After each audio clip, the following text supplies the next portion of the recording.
Good morning, Flagler County. I'm Rich Carroll. You're listening to Flagler's Morning News on Tuesday, August 10th, and this local news is a service of Flagler County's Toyota dealer, Beaver Toyota, here to wow you. Flagler County Commissioners meet over the budget, which right now is a balancing act between giving the Sheriff's Office more money for more deputies and providing the taxpayers with some relief, all without raising the maximum millage rate. We caught up with Commissioner Dave Sullivan after Monday morning's meeting. This has been a tough year for our citizens in Flagler County who have to pay taxes, and we've gone through COVID, so it would be nice if we could show some sympathy with our citizens and reduce the budget slightly. So where we are now is trying to come up with a way of slightly reducing the millage rate, say by 0.1% of the millage rate, which amounts to about the equivalent of $1 million less. And still we have the $1 million that the constitutional officers want. So we've asked the staff now to go back, do a hard purge of the numbers, and see if we can't provide at least some relief on the tax side by reducing the millage rate. What could be cut remains to be seen, but Sullivan reminds listeners, I'm just one of five that gets to vote on this. By keeping the millage rate the same as last year, it's equivalent to a tax increase because property values rose. A carjacking suspect is facing charges after a confrontation with police. John Arking reports. Friday, the Flagler County Sheriff's Office responded to a call about a carjacking at Racetrack on State Road 100 East in Palm Coast. The victim said he left St. Augustine in the vehicle with a friend, identified as 36-year-old Stephen Morrell, and traveled to Volusia County to pick up a vehicle tag. Upon retrieving the tag, the victim said he and Morrell began traveling back to St. Augustine, and while driving north on I-95, he noticed the vehicle's coolant temperature was steadily increasing. As he pulled off the highway, he says Morrell became agitated about having to stop and started to shout at the victim to get out and give up the car. The victim said Morrell then exited the passenger side of the vehicle and forcefully removed him from the driver's seat, then stole the car and drove towards I-95. The man then called the sheriff's 911 center to report his car had been stolen. Responding deputies located the vehicle traveling northbound on I-95. A high-risk traffic stop was conducted at mile marker 304 just inside St. Johns County, and Morrell was then taken into custody. Driver, show me your hands! Hands up! Hands up! Show me your hands! Slowly step out of the vehicle, facing away from me. What's your name, partner? Steve Morrell.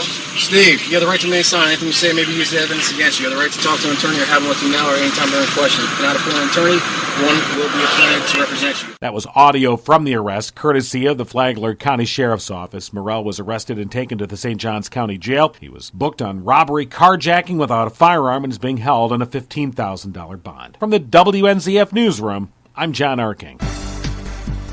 Several road closures are planned in Palm Coast for pipe replacements. Karen Johnson has the details. 3 road closures are scheduled for pipe replacements in Palm Coast. The first closure is in effect today until 3:30 in the afternoon at the cross streets of West Hampton Drive and Westchester Lane. Detour signs are out for drivers. Then the second closure will be on August 12th at the cross streets of Winfield Drive and Warner Place. The road there won't be passable during this time, and you'll be directed to turn around. Then the third closure will be on August 17th at the cross streets of Wren Lane and Renshaw Drive. Carl Cote is the Director of Stormwater and Engineering for the City of Palm Coast. At times, we do have to close roadways to do those replacements. And in addition to the replacement, some of the upcoming road closures are to convert the valley gutter of the drainage of the road. Currently, some of the roads, the water drains over the road. We'll be actually installing a pipe and raising the road up at those locations so the water will no longer sit in the road.